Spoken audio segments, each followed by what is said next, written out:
Hormonal imbalance, irregular periods, PCOD, weight gain या चक्रामध्ये तुम्ही पण अडकला आहात का? खूप प्रयत्न करूनही, वेट लॉस करूनही तुम्ही तुमचे प्रॉब्लेम सॉल्व्ह करू शकत नाही आहे का? असं असेल तर इथेच थांबा. आज आपण तुमच्या या प्रॉब्लेम्सचं सोल्युशन बघणार आहोत, तेही आयुर्वेदाच्या दृष्टिकोनातून.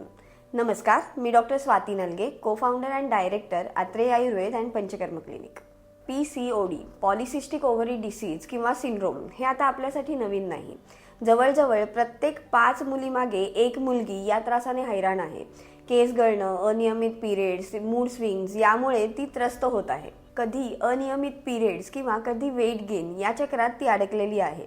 पिरियड्स रेग्युलर होण्याकरता गोळ्या खाल्ल्या तर वेट गेन होतंय, किंवा जर वेट लॉस करण्याचा प्रयत्न केला तर पिरियड्सचं गणित बिघडतंय. या चक्रामध्ये तुम्हीही जर अडकला असाल तर आपण आयुर्वेदाची मदत घेऊ शकतो. आयुर्वेदाच्या मदतीने तुम्ही जर या 3 स्टेप्स फॉलो केल्या तर तुम्ही PCOD पासून मुक्त होऊ शकता.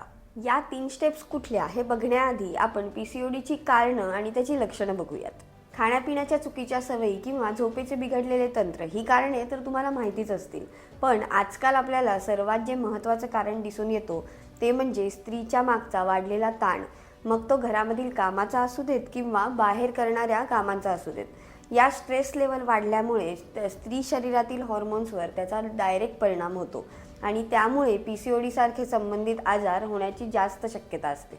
यामुळे अनियमित पिरियड्स, तसंच mood swings, facial hair growth, वजन वाढणं आणि सर्वात महत्त्वाचे म्हणजे मूल होण्याकरता अडथळे निर्माण होणे ही लक्षणे दिसू लागली आहेत. या सगळ्यावर उपाय कोणता? तर या सगळ्यावर उपाय आहे PCOD रिव्हर्स करण्याकरता या 3 स्टेप्स, ज्या तुम्ही फॉलो केल्या तर तुमचा PCOD रिव्हर्स होऊ शकतो. सर्वात पहिले म्हणजे हा त्रास होण्यामागचं कारण शोधून काढा.